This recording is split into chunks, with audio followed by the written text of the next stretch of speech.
Bonjour, mesdames, messieurs. Bienvenue encore une fois au Salon du Livre de l'Outaouais. Troisième journée sous la neige aujourd'hui. Alors, installez-vous confortablement. Pour ce prochain entretien, je m'appelle Hugues Baudouin-Dumouchel et au cours des 25 prochaines minutes, j'ai le plaisir de m'entretenir avec un autre invité d'honneur du Salon du Livre de l'Outaouais, en l'occurrence Louis Hamelin, que je rejoins. Bonjour. Bonjour. Alors, vous êtes à Sherbrooke, mais grâce à la magie d'Internet, vous êtes avec nous. Presque en personne au Salon du Livre de l'Outaouais. Vous avez publié chez Boréal Les Crépuscules de la Yellowstone, un roman fleuve, vous dites, à bien des égards, parce qu'effectivement, c'est sur un fleuve que ça se déroule. Le titre le dit d'emblée. On va y revenir là, parce qu'on va remonter le Missouri en compagnie du célèbre naturaliste John James Audubon, Jean-Jacques pour les intimes, parce que chose qu'on oublie peut-être ou qu'on ne sait pas, c'est qu'il était d'origine française, Monsieur Audubon, c'est ça? Oui, tout à fait. En fait, il est né sur l'île Domingue, comme on l'appelait à l'époque, oui. qui est devenu Haïti aujourd'hui. Il est né d'un planteur français, donc il avait des origines un peu obscures, mais il a été élevé en France sur les bords de la Nantes. Et puis, c'est intéressant parce que Audubon, aujourd'hui, c'est une sorte d'icône de la culture américaine. Il y a d'innombrables parcs urbains et des routes qui portent le nom d'Audubon. En fait, c'est une espèce d'icône. Mais quand il arrive, il débarque à 20 ans aux États-Unis, jeune république en plein essor, et il est un Français, dans le fond. Son père s'était battu avec les révolutionnaires américains là, pour l'indépendance des États-Unis contre l'Angleterre. Il y a des Français qui avaient aidé les Américains à conquérir leur liberté. Le père d'Audubon était un de ces hommes-là. Et donc, il avait acquis une propriété en Pennsylvanie. Et c'est là que va être le premier pied à terre de Jean-Jacques Audubon en Amérique. Et quand il arrive, il est déjà un observateur enragé des oiseaux et même un chasseur enragé. Oui. Et il a déjà commencé à peindre. Il est déjà en embryon. Il est déjà le grand artiste et le grand naturaliste qui va devenir finalement. Parce que c'était lui qu'on doit le célébrissime et très, très onéreux Les Oiseaux d'Amérique du Nord, c'est bien ça, dont il y a des exemplaires qui valent des millions de dollars. Parce que, expliquez-nous un petit peu, pour ceux qui ne connaissent pas, c'est pas juste un livre ordinaire, c'est certainement pas un format poche. Ce sont c'est un grand livre avec des illustrations grandeur nature, et c'est lui justement qui les avait faites, ces illustrations, d'où le prix que ça vaut. Oui, lui, il peignait les oiseaux et à l'époque, vous savez, les bonnes jumelles étaient plutôt rares. Hein? Les gens avaient pas vraiment l'habitude, les gens savaient pas vraiment à quoi ressemblaient les oiseaux de près. Audubon, la technique qu'il avait développée pour les peindre, c'est de les tuer et ensuite de les disposer avec des épingles sur des planchettes en bois dans des poses le plus naturelles possible. Et ensuite, il les peignait, il leur donnait vie sur la toile. Et c'est sûr que quand on regarde ça aujourd'hui, les dessins, c'est pas parfait. Évidemment, un naturaliste qui voudrait pointer, en même temps, du point de vue scientifique, c'est quand même assez exact, là, ces représentations des oiseaux. Mais donc, moi, c'est une des choses qui m'ont fasciné d'emblée chez le personnage, c'est que à l'époque, la science est beaucoup moins spécialisée. Oui. Et Audubon est à la fois un artiste et un naturaliste, donc un scientifique. Le regard qu'il pose sur les espèces d'oiseaux, les recensements d'oiseaux qu'il fait, la découverte de nouvelles espèces. Il y a même, il y a une paruline qui porte son nom dans l'Ouest, il y a un lapin, une espèce de lapin qui porte son nom. Il découvre des nouvelles espèces. Il a ce regard scientifique, mais en même temps, c'est un artiste. Et comme je l'ai dit tantôt, les gens, le birdwatching, l'ornithologie, c'était pas ce que c'est devenu. Les gens n'avaient pas tous des bonnes jumelles pour observer les oiseaux. Alors, Audubon a montré aux Américains leur faune aviaire, finalement, la faune ailée de l'Amérique. Et pour beaucoup de gens, ils n'avaient jamais vu les oiseaux d'aussi près, finalement. La technique d'Audubon, il faisait des toiles et il a essayé de faire un livre grandeur nature, finalement.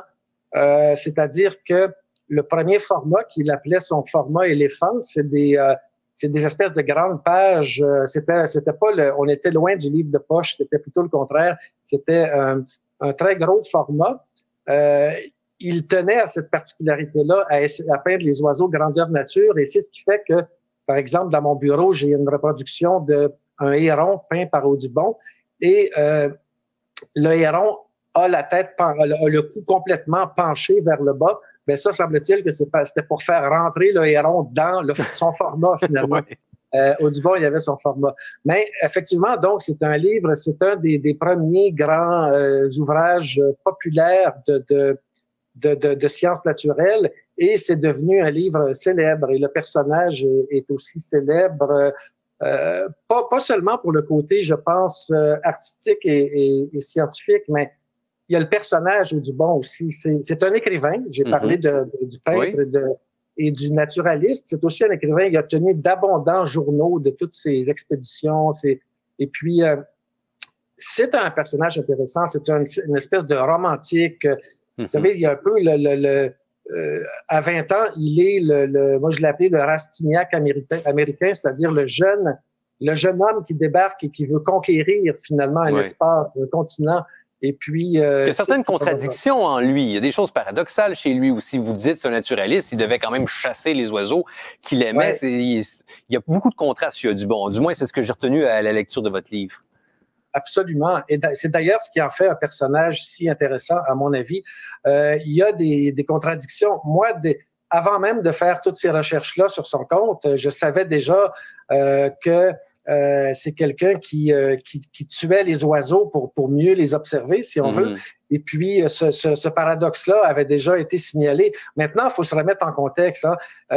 Beaucoup de naturalistes et d'observateurs d'oiseaux, à l'époque, procédaient de cette façon-là. C'est-à-dire qu'ils, si vous me passez l'expression, ils birdwatchaient avec un fusil, dans le fond. Parce que c'était la meilleure façon d'avoir... c'est sûr que le sujet bouge moins. De les voir de près, finalement. Et c'est aussi qu'à l'époque, comme je le signale à un moment donné dans le livre, à l'époque, les masses d'oiseaux qui peuplent le ciel ont l'air absolument inépuisables. Il y en avait plus. Et c'est pareil pour toutes les richesses naturelles, c'est que ça semble inépuisable. Alors, on dirait que c'est avec une espèce d'innocence qu'on tire dans le tas, puis on récolte les bêtes comme ça. Puis, comme les Espagnols avec la morue au large des côtes canadiennes jadis, là, on pensait qu'il y en aurait toujours. Donc, il faut se mettre dans le contexte. Là. Mais en même temps, c'est pas tous les naturalistes à l'époque. Il y avait Notal, un des contemporains d'Audubon, et qui, lui, ne chassait pas, il observait les oiseaux. Donc, c'était pas généralisé non plus, mais ça fait partie des beaux paradoxes. Et moi, ce qui m'intéresse et me touche beaucoup, en fait, c'est de voir à travers cette espèce d'inconscience et d'insouciance où on tue pas seulement les oiseaux. Audubon et ses amis, quand ils vont dans le Haut-Missouri, ils participent allègrement au massacre des bisons, en fait. Oui, c'est une croisière puis une partie de chasse en même temps. C'est ça. Ben, lui avait 58 ans, il était plus un jeune homme, et puis il n'était pas capable de chasser le bison avec la technique de l'époque, là, de chevaucher près des troupeaux puis de tirer dans le tas. Mais ses amis, par contre, vont participer allègrement à ce massacre-là. Et donc, ce qui m'intéresse, c'est de voir apparaître quand même le début timide d'une conscience écologique. C'est vrai. Par exemple, devant le massacre des bisons, Audubon va avoir à un moment donné un petit écœurement. Ça apparaît dans ses journaux à un moment donné. Bon, il va commencer à trouver que c'est trop. Il va avoir des scrupules à un moment donné, par exemple, quand il voit des trappeurs tirer sur des bébés outardes, des oisons finalement, des petits doigts sauvages. Là, il trouve que c'est trop. Il dit, tirez pas sur les jeunes quand même. Alors, il y a déjà un début de scrupules, mais très timide quand même, parce que d'une manière générale, les naturalistes de cette équipe-là, particulièrement, participent à la fusillade généralisée, c'est-à-dire que cette expédition scientifique-là devient une sorte de grand safari, finalement, où il y a beaucoup de coups de fusil qui se tirent, mêlés à ceux des trappeurs, dont plusieurs sont canadiens, des trappeurs qui, eux, évidemment, ils sont à bord du bateau à roue à aube pour monter dans les territoires du nord-ouest pour trafiquer les fourrures, tout ça. Ben oui, il y en a un trappeur d'ailleurs avec lui qui l'accompagne, Étienne Provost. Oui, ben le fameux Étienne Provost, qui est une espèce de légende de l'Ouest. Que vous faites revivre dans le livre aussi. Oui. Ben, en fait, ça, c'est le point de départ de cette histoire, c'est-à-dire que c'est l'angle que j'ai choisi qui m'a amené à cette histoire-là. C'est la relation d'amitié, on peut dire ça, qui se tisse entre Audubon et un trappeur d'origine canadienne-française qui s'appelle Étienne Provost, qui, lui, à 20 ans, est parti, comme tant d'autres jeunes gars de par ici, il s'est engagé sur un canot de voyageurs. Puis il est parti pour, je me souviens plus comment on appelle cet endroit-là, Michilimackinac. En tout cas, désolé, je l'ai pas sous les yeux. Puis moi non plus, je ne vais pas vous aider. Bref, il est parti pour les territoires de l'Ouest et il n'est jamais revenu. À un moment donné, il a abouti à Saint-Louis, qui à l'époque, en 1840-43, très francophone, ou 1830, dans la première moitié du 20e siècle, Saint-Louis, c'est une ville en grande partie française encore, parce que l'achat de la vente de la Louisiane par les Français aux Américains, c'est encore tout récent. Et puis Saint-Louis, une ville située le long du Missouri, Saint-Louis était encore, c'est-à-dire du Mississippi, mais pas loin de l'embouchure du Missouri. Oui. Saint-Louis était encore habité en grande partie par des Français et des Français du Canada aussi qui aboutissaient là-bas pour faire une des choses qu'ils savaient bien faire, c'est-à-dire trapper les animaux à fourrure. Oui, alors, il y avait des postes de traite pas loin. Oui, c'est ça. C'est dans les Rocheuses et c'est dans tout le bassin du Missouri. C'est encore écoutez, tout ce qui se trouve à l'ouest du Missouri à l'époque, du Mississippi, pardon, c'est encore des territoires sauvages qui sont pas très explorés encore. Il y a seulement des trappeurs qui se promènent là-dedans et qui font des contacts avec les nations autochtones pour échanger des fourrures, bon, des choses comme ça. C'est encore assez sauvage et en même temps, c'est quand même déjà, on assiste déjà un peu au début de l'envahissement d'un territoire et par ce qu'on appelle aujourd'hui le capitalisme prédateur, c'est-à-dire qu'il y a déjà des rapports économiques qui se mettent en place, c'est-à-dire que au moment où Audubon se rend dans le Haut-Missouri et dans les Rocheuses, il y a déjà presque plus de castors. À cause d'une simple mode européenne qui favorisait les chapeaux de poils de castor, ils ont à peu près trappé tous les castors des Rocheuses. Ce qui fait qu'Étienne Provost va réussira même pas à attraper un seul castor pour que M. Audubon, son ami Audubon, puisse le peindre de près. Et donc, et là, à l'époque où Audubon se rend là-bas, ben là, c'est le bison qui est devenu la nouvelle obsession des marchands de fourrure de l'Ouest. Vous savez, bon, le bison qui est massacré surtout pour la fourrure et on laisse pourrir des tonnes et des tonnes de viande dans la prairie. C'est sûr qu'ils en mangent des steaks, mais il y a un énorme gaspillage. Il y a quand même un énorme gaspillage qui se fait dans l'Ouest du bison. Donc, il y a cette chose qu'on voit arriver à cette époque-là, c'est-à-dire que c'est un territoire encore sauvage, mais on voit déjà poindre les gros sabots de la civilisation et cette espèce de massacre qui commence, par exemple, le massacre des bisons, par exemple, ben c'est déjà c'est un commerce et c'est déjà le capitalisme qui débarque là-bas. Puis tout ça, c'est dans les années 1840 et vous le mettez en relief aussi avec notre époque parce que dans le livre, on parle bien sûr du voyage d'Audubon, son dernier voyage sur un bateau qui s'appelle l'Oméga. Alors c'est le bon titre, ça s'invente pas. Mais ensuite, il y a ce personnage du romancier où on tombe dans une certaine autofiction. Puis je vais vous laisser nous dire là, à quel point c'est vous puis à quel point c'est un personnage. Mais c'est ça, il n'y a pas juste le périple d'Audubon dans votre roman, il y a aussi le périple en parallèle que fait ce romancier qui aime beaucoup l'ornithologie, qui a à peu près votre âge, qui a à peu près vos enfants, puis qui sera à peu près dans les mêmes contrées qu'Audubon. À quel point c'est Louis Hamelin, cette personne-là qui arrive et qui aussi voit le capitalisme avec, par exemple, toute l'exploitation du pétrole de schiste et du gaz de schiste que l'on fait là-bas maintenant? Ben, j'ai joué un peu avec les codes de l'autofiction et donc c'est ce narrateur au jeu qui ce narrateur contemporain qui prend la parole à un moment donné, c'est celui qui raconte l'histoire d'Audubon. Ben oui, c'est quand même pas mal moi.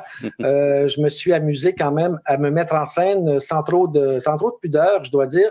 Et je pense que ça m'intéressait pas au départ de faire un pur roman historique avec cette prise de distance, cette distanciation dans la narration.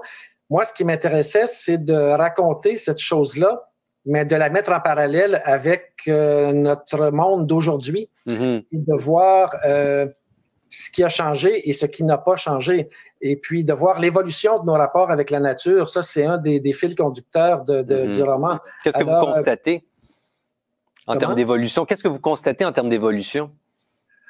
Ben, voyez-vous, c'est que ce massacre-là dont je parlais tantôt, il est commencé à cette époque-là, cette relation avec la nature qui en est une en grande partie de destruction, et elle continue aujourd'hui.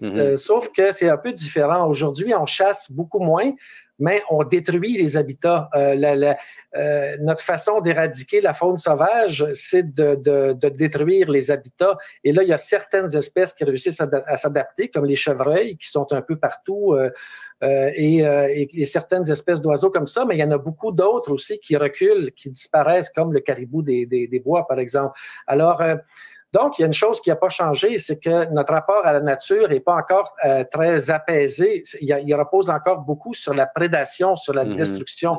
Et puis, en même temps, c'est des mondes, voilà, très différents que je mets, que j'oppose. C'est-à-dire que, bon, il faut dire que moi, au départ, je peux me considérer comme une sorte de naturaliste écrivain, moi aussi. Parce que vous êtes biologiste de formation. Oui, c'est ça. J'ai d'abord étudié la biologie de l'environnement à l'université avant de me diriger vers la littérature. Et donc, c'est toujours demeuré un des intérêts les plus profonds dans ma vie. Alors, il y a ça, c'est que oui, vous avez raison. Il y a une identification qui s'est faite avec la figure d'Audubon aussi. Vous aimiez les oiseaux aussi. Lorsque vous étiez jeune, j'ai lu que vous aimiez vous aussi, par exemple, observer les oiseaux. Ça aussi, vous avez ça en commun avec le héros de votre roman. Absolument. Pas seulement quand j'étais jeune. J'aime encore. Et oui, encore, bien sûr. C'est encore une des passions de ma vie et les oiseaux, c'est très démocratique. Hein? Pas obligé d'aller dans les jungles du Costa Rica pour trouver des espèces intéressantes. Vous mettez une mangeoire dans votre cour, puis il y a à peu près 1h30 dans ma cour ici, il y avait à peu près une centaine de ciserins flammés qui virevoltaient partout dans la cour. Alors, non, les passions, les oiseaux, je veux dire, c'est une passion. Pas seulement les oiseaux, la faune sauvage, depuis que je suis tout petit. Et bon, le fait de raconter, parce que j'ai oublié de dire qu'Audubon, il s'en va là-bas. Il avait toujours rêvé de voir l'Ouest, le véritable Far West sauvage. Il a 58 ans et il était encore jamais allé là-bas. Mais il va là-bas aussi pour compléter son grand ouvrage. Après les oiseaux d'Amérique, il veut faire les mammifères d'Amérique, les mammifères vivipares de l'Amérique du Nord. Et donc, il y a ce projet de livre, c'est ça qui l'amène là-bas. Oui. Et moi, en retraçant l'histoire de ce livre-là que j'ai ici sur mes tablettes maintenant, ça m'a rappelé mon enfance où je dévorais des livres sur les animaux sauvages. J'en ai un ici, une antiquité faune illustrée du Québec, un livre de M. Duchesnay qui date de 1958 à peu près. Et donc, ça m'a rappelé, oui, je me suis ressourcé, ma passion s'est ressourcée en écrivant cette histoire d'Audubon parce que je me suis identifié beaucoup à ce personnage-là.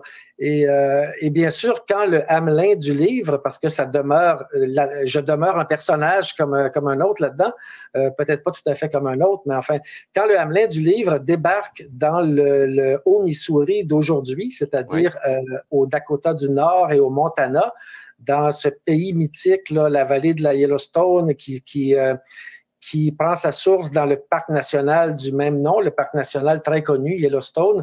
Quand Hamelin arrive là-bas, il tombe dans un pays complètement transformé où maintenant les bisons comme centre d'intérêt économique ont cédé la place au pétrole de schiste. Et là, tout à coup, au Dakota du Nord, il y a des rigues de pétrole partout qui ont remplacé les innombrables bisons d'antan. Et puis, c'est l'exploitation du pétrole de schiste, c'est très dommageable pour le paysage. C'est parce que c'est très polluant. Et donc, il y a ce boom de pétroliers du Dakota du Nord et du Montana, dans une moindre mesure, ça s'est passé au Montana aussi. Ça a complètement transformé. Par exemple, je décris à un moment donné la petite ville de Williston, qui est le chef-lieu du nord du Dakota du Nord, si vous voulez, qui est une ville champignon créée par l'industrie pétrolière, pardon. Ouais. Et c'est absolument fascinant. C'est d'une laideur absolue. Comme je le souligne à un moment donné, quelque part dans le livre, bon, la nature, pendant des millions d'années d'évolution, a créé un territoire, par exemple, comme les Badlands, qu'on appelle là-bas les Badlands, une série de collines assez arides, tout ça. Mais les vrais Badlands, les mauvaises terres, c'est les humains qui les ont créées, c'est-à-dire que la ville de Williston, les humains ont réussi à créer en moins d'une génération une espèce d'horreur, d'aberration paysagère, dans le fond. Alors, c'est pas très carte postale, tout ça. Pardon? C'est pas très panorama de carte postale, tout ça. Non, c'est ça. Donc, ce pays mythique qui était déjà mythique à l'époque où Audubon y va, déjà, la vallée de la Yellowstone, c'est comme il y a le mythe du Far West que les Américains ont créé pour ça fait partie de leur mythe national, dans leur mythologie nationale, la frontière, tout ça. Ben quand Audubon arrive là-bas, c'est déjà un paysage mythique, c'est encore un paysage fabuleux. Et ils ont réussi quand même à en préserver des parties, le parc national de Yellowstone en particulier, mais ça aussi, ça a changé, comme on le voit dans le livre à un moment donné, parce qu'aujourd'hui, surtout un 4 juillet, le parc national de Yellowstone, il devient le lieu d'un gigantesque embouteillage. Il y a tellement de gens qui se précipitent pour admirer les célèbres geysers et les derniers, les reliquats des troupeaux de bisons et tout ça. Il y a tellement de gens qui se précipitent là que ça devient une espèce d'orgie de gaz d'échappement, finalement. Oui, puis alors, certains qui ramassent tous leur vidange. Ils n'en laissent pas échapper un. Oui, non, c'est ça, exactement. Mais donc, c'est une histoire qui parle de notre rapport à la nature et notre impossible innocence dans notre rapport avec la nature, parce que il y a des scientifiques maintenant qui parlent de l'Anthropocène pour décrire la période géologique dans laquelle on se trouve. C'est la période où l'humain modifie la face même de la Terre, dans le fond. Et puis, donc, on n'est pas seulement une espèce comme une autre, on est l'espèce largement dominante. C'est vraiment un euphémisme de dire ça. Et puis, écoutez, donc... je vous arrête de dire ça parce que vous parlez de rapport à la nature, puis je trouve ça intéressant parce qu'on a permis au public de nous envoyer des questions d'avance pour nos invités d'honneur. Et il y en a une qui a été choisie justement pour vous, qui parle du rapport à la nature. En fait, le rapport que vous entretenez avec la nature qui est nommé en votre honneur ou en l'honneur de votre livre. C'est une question de Jean-Pierre Labonté qui demande « Comment se sent-on lorsqu'une île est nommée en l'honneur d'un de nos romans, en l'occurrence Le Soleil des Gouffres ». Parce qu'il y a une petite île qui a été nommée justement en l'honneur de différents romans et autres aspects de la littérature québécoise. Et puis votre livre ont été honorés par ce fait. Sur le coup, on se sent honoré, mais en l'occurrence, ça n'a pas duré très longtemps parce qu'il y a eu une petite controverse aussi autour de cette initiative de l'Office de la langue française. Je pense que c'était pour célébrer les 20 ans, je pense, de la langue, de la loi 101 sur la langue française, qu'on avait décidé de donner des noms français à des îles apparues lors de la création des réservoirs du projet de la baie de James. Mais pas longtemps après, on a appris que les Cris n'étaient pas très contents de ça moi, je l'ai appris parce que on a su que Régent Ducharme, lui, avait refusé que le nom d'une de ses œuvres ou qu'un mot tiré d'un de ses livres serve de nom à une île. Et il apparaît que, je pense qu'avec le recul, je pense que Ducharme avait raison parce que ce qu'on a appris, c'est que ces îles-là avaient été créées par le barrage, les ouvrages hydroélectriques d'Hydro-Québec dans le territoire des Cris. C'était des nouvelles îles qui étaient apparues, mais au moment où l'initiative de l'Office de la langue française, ces îles-là existaient quand même déjà depuis une vingtaine d'années. Et puis, les Cris qui fréquentaient le territoire leur avaient déjà donné des noms. Alors, ces îles-là possédaient déjà des noms en Cris. Et donc, je me souviens que l'initiative avait été un peu dénoncée, un peu controversée. Mais en même temps, comme tant de lieux, je pense qu'il y a, à mon avis, il n'y a pas de mal à ce qu'un lieu porte à la fois un nom en français et un nom cri. Mais personnellement, je suis très sensible au fait que historiquement, c'est la même chose pour les Inuits sur la Côte-Nord.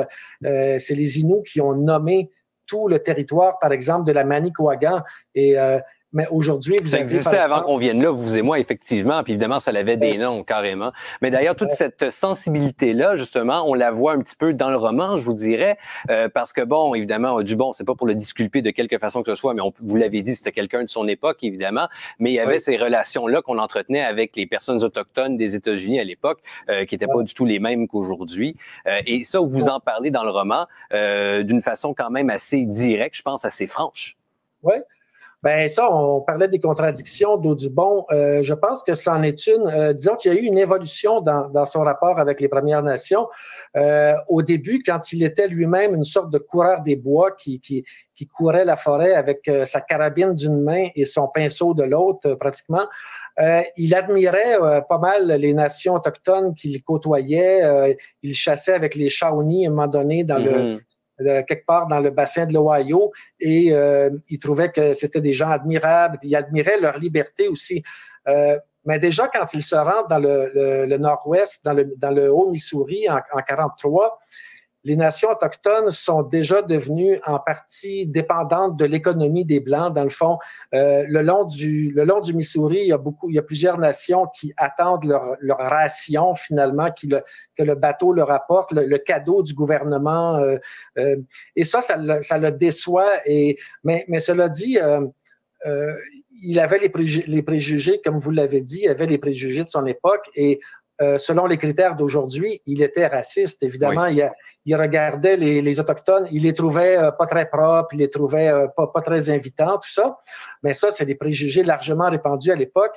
Ce que j'ai montré aussi, c'est il y a ces préjugés-là, il y a aussi cette espèce de condescendance. Par exemple, quand vous avez un capitaine de l'armée américaine à l'époque qui parle des Indiens avec beaucoup de condescendance, évidemment, de supériorité morale, en disant « Ah, on essaie de contrôler le trafic d'alcool parce qu'il faut les protéger contre eux-mêmes, n'est-ce pas? » Puis tout ça. Donc, tout ça, ça existait.